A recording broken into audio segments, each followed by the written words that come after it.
मिल बांट कर खाने से खाने का स्वाद बढ़ जाता है। आपका व्यवहार भी बिल्कुल राजकुमार अशोक जैसा है। उन्होंने भी कभी राजवंशी और साधारण लोगों के बीच भेद नहीं किया। ये कक्ष किसका है? राजकुमार अशोक का। उनके जाने के पश्चात सम्राट ने इसे बंद करवा दिया। किसी को प्रवेश की अनुमति नहीं है, केवल वो ही कभी कभी आया करते थे। और अशोक भैया का कक्ष? फिर तो मैं इसे अवश्य देखूंगा। लेकिन राजकुमार, आप चिंतित मत होइए। भैया ने मुझसे कहा है कि जो उनका है वो मेरा है। अब आप जा सकती हैं। मैं भैया के कक्ष में कुछ समय व्यतीत करना चाहता हूँ। जी राजकुमार।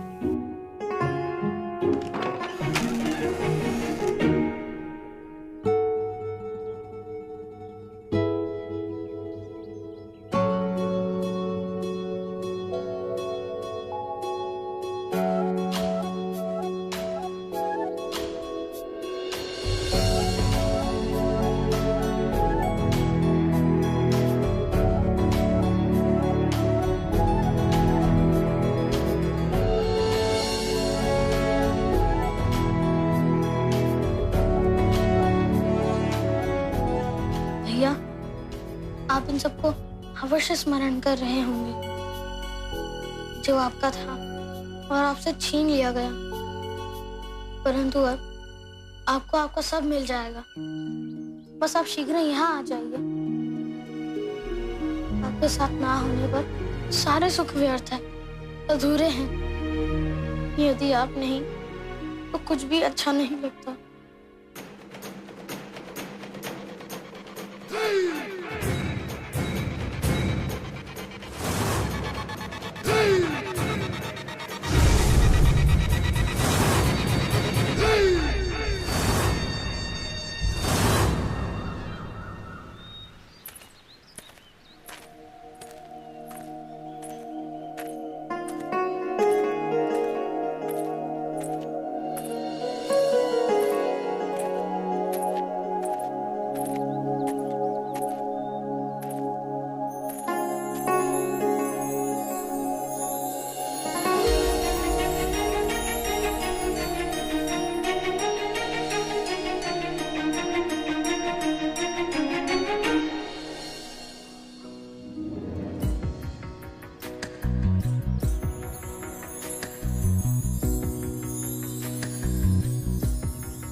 हम ये तन मन अपना जीवन तुम पे वारे हैं।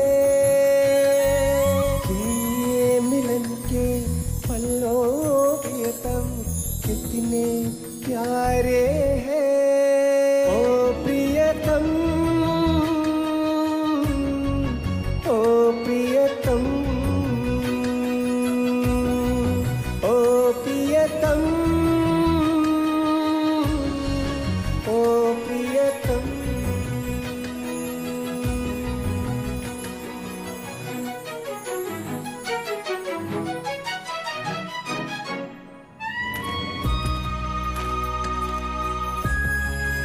प्रियतम,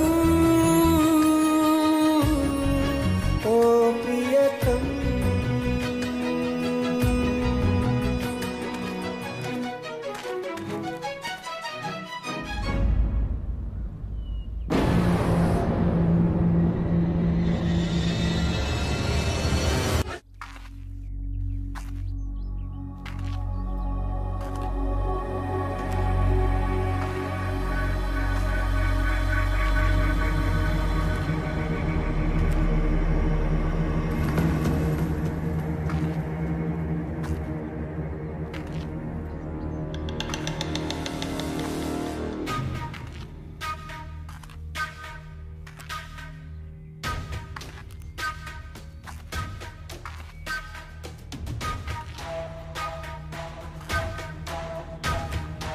आओ बेटे, धीरे धीरे बढ़ते जाओ। आओ। कई बार मन से भय का समाप्त हो जाना जोखिम का समाप्त होना नहीं, जोखिम और भी बढ़ जाना होता है।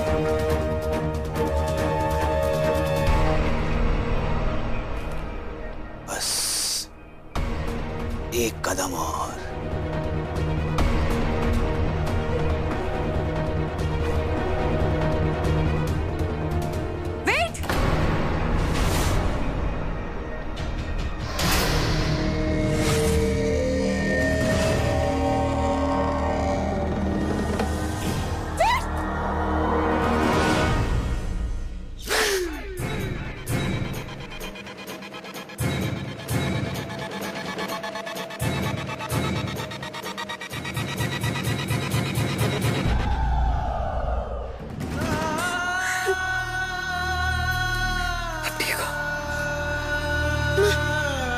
मैं यहाँ कैसे आ गया?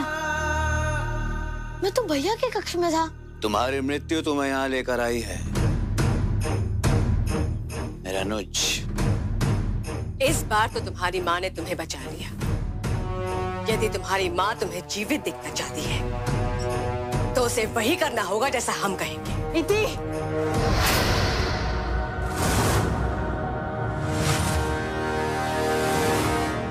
भय से अधिक भयावह होता है भय का समाप्त होना।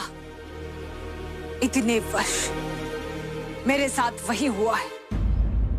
यदि तुम लोग समझ रहे हो कि आज तुम्हारे समक्ष जो धर्मा खड़ी है वो वही धर्मा है जो 10 वर्ष पूर्व थी, विवश, अशक्त, तो ये तुम सबकी दूसरी भूल होगी।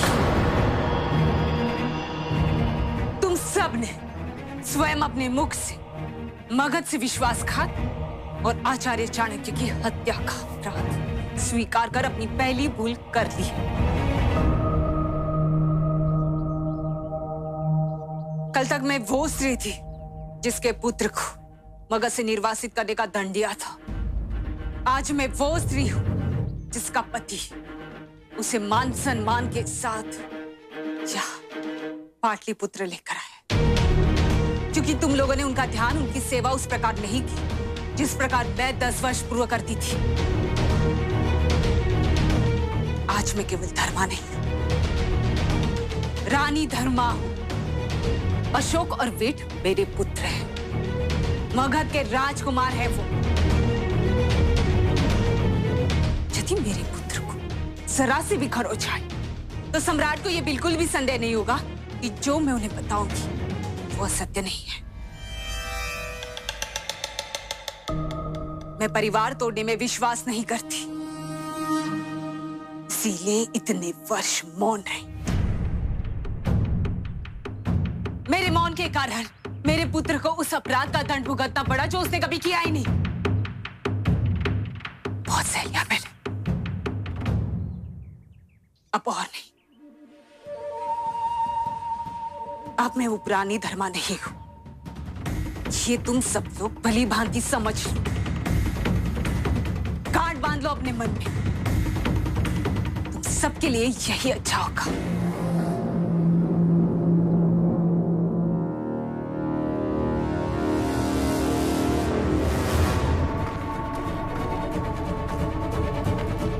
चाहिए रोकिए उसे, रोकिए वरना मुझे कुछ करना पड़ेगा। चाहिए, मैं देखती हूँ उसे।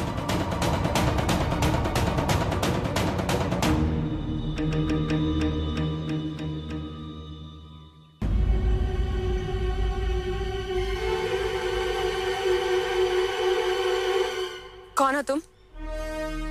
मेरे पीछे आने का उद्देश्य क्या है?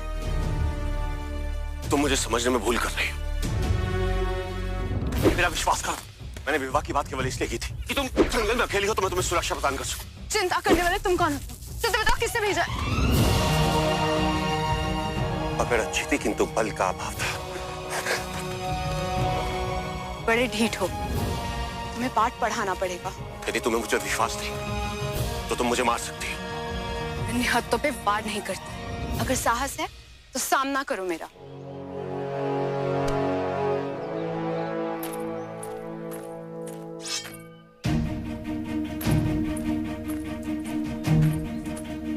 इसकी आवश्यकता नहीं।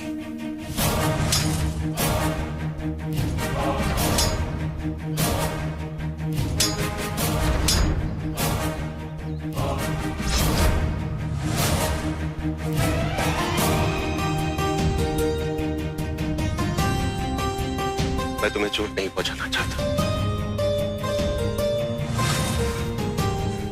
चोट पहुंचाना नहीं चाहते या बताना नहीं चाहते?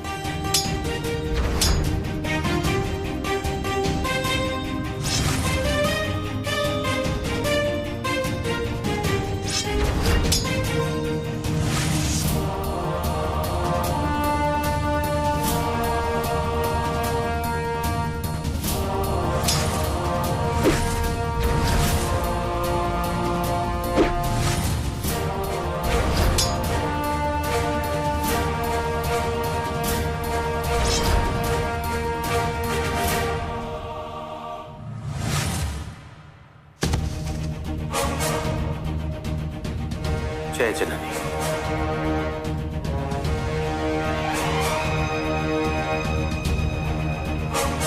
कौन हो तुम? तुम्हारा शुभचिंतक।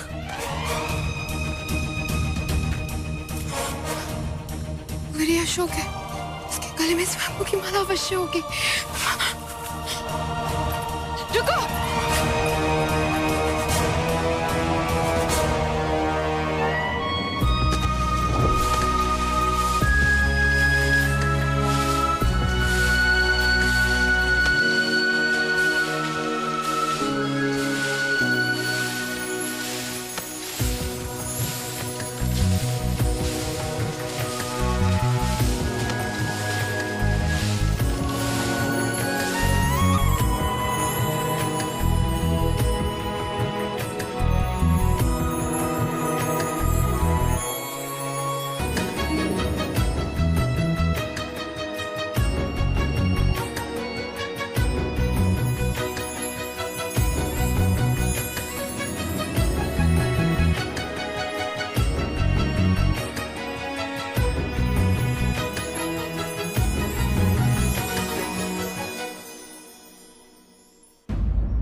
हमारे विरुद्ध क्या प्रमाण है तुम्हारे पास? और बिना किसी साक्ष्य के सम्राट तुम्हारी बात पर विश्वास कैसे कर लेंगे धर्मा? क्योंकि मैं उनकी धर्मपत्नी हूँ, अर्धांगनी हूं मैं उनकी। मैं उन्हें परिपूर्ण करती हूँ। वामांगी हूं मैं, पति के साथ बाई और बैठने वाली पत्नी हूं मैं। उस और जहां पति का हृदय होता है, और हृदय को समझने के लिए प्रमाण नहीं, अंतर्भूत की अनुमति की आवश्यकता होती है। मेरे पति मेरे भावनाओं को समझते हैं। मैं अपनी भावनाओं को उनको समझाना भली भांति चाहती हूँ। जब देवताओं को उमापति के समक्ष कोई निवेदन करना होता था, तो वो सबसे पूर्व देवी उमा की स्तुति किया करते थे, क्योंकि वो जानते थे महादेव को तपस्या से उठाकर यदि कोई कार्य सिद्ध करवाना है, तो वो केवल देवी पार्वती ही संभव कर सकती है। आदर्श पत्नी में, अर्धांगनी में ये शक्ति होती है, और ये शक्ति मुझ में है, क्योंकि पहले ही दिन से सम्राट की दृष्टि में कुशल, आदर्श और दक्ष पत्नी मैं हूं। वो आप कभी नहीं रही।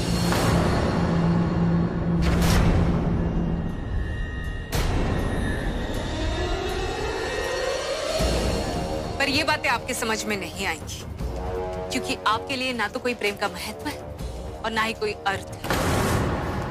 यदि प्रेम किया होता तो प्रेम का रहस्य आप समझ पाते, तो आत्माओं के संबंधों को समझ पाते कि कैसे इतने वर्षों एक दूसरे से दूर रहकर भी वो कभी विलग नहीं हो पाती। आरंभ में सम्राट से मैं 14 वर्ष दूर रही, उसके पश्चात 10 वर्ष दूर रही, पर फिर भी हमारा प्रेम कल भी था और आज भी है। विरह से प्रेम में कमी नहीं, वृद्धि हुई है।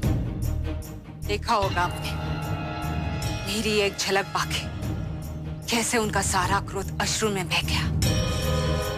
मुझे अपने समीप लाने के लिए उनकी बाहें कैसे अपने आप उठ गए।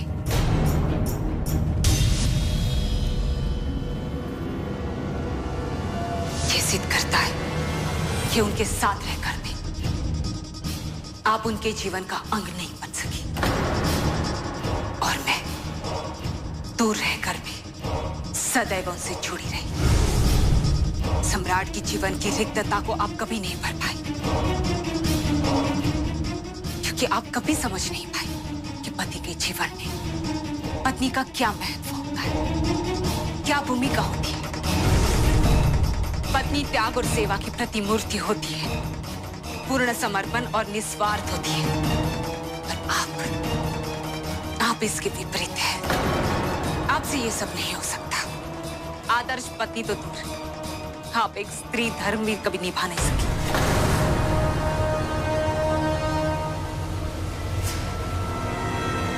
कठोर हो गई आप, काष्ठ की मूर्त की भांति, जो पूर्ण रूप से सूख चुका है, जिसमें जीवन का कोई प्रभाव नहीं।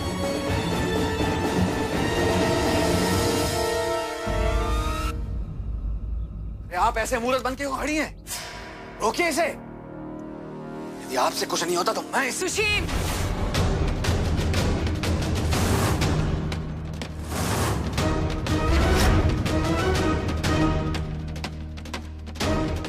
आग बढ़ाने से पूर्व अपनी मां की अनुमति ले लो।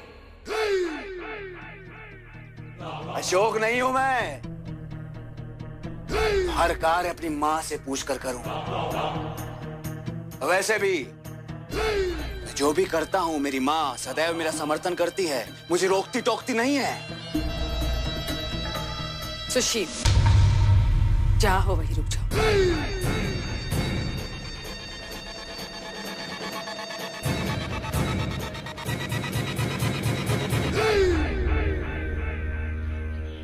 अंततः आपको समझ में आ गया है, तो मेरी बात ध्यान से सुनो। आप लोगों के दुष्कर्मों के बारे में उन्हें बताकर मैं उन्हें आघात नहीं पहुंचाना चाहती। ये तो आप लोगों ने मुझे विवश किया है।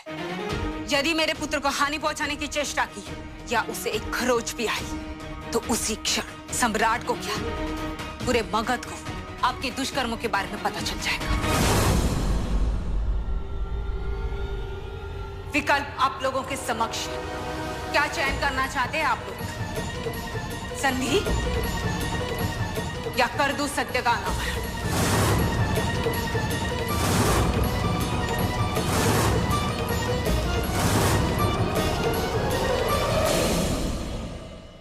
धर्मा, तुम अपने पुत्र को लेकर जा सकते हो।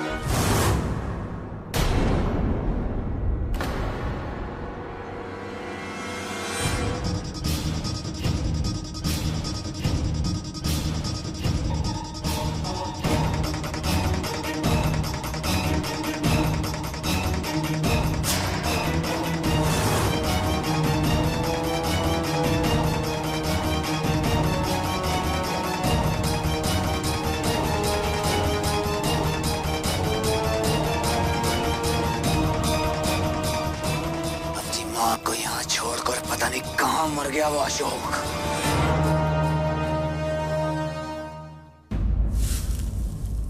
तुम किस ओर अग्रसर हो? पाटलिपुत्र। यदि तुम पाटलिपुत्र जा रही हो तो मैं तुम्हें अपनी नौका से छोड़ दूंगा। वहां शीघ्र पहुंचने का सबसे अच्छा मार्ग वही है।